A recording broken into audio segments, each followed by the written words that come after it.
Gusto kong sabihin, para mangyari ang Jeremiah 29 verse 11 sa inyong buhay, huwag kayong magmamadali. Pakisabi sa katabi mo, huwag kang magmamadali. Huwag kang magmamadali. Tingin lang kayo sa akin, KKBs, mga kabataan, maglingkod lang kayo na maglingkod sa Panginoon at mag-aral ng mabuti. Teka lang, saglit lang. Pagka kayo ay nakapag-aral ng mabuti at nakatapos ng pag-aaral, huwag muna kayong magbo-boyfriend at magge-girlfriend. Oo naman.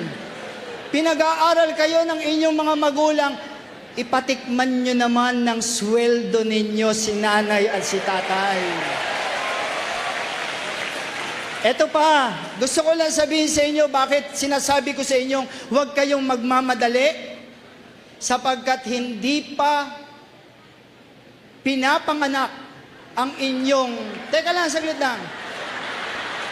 Hindi pa ipinapanganak ang tatay at nanay ninyo.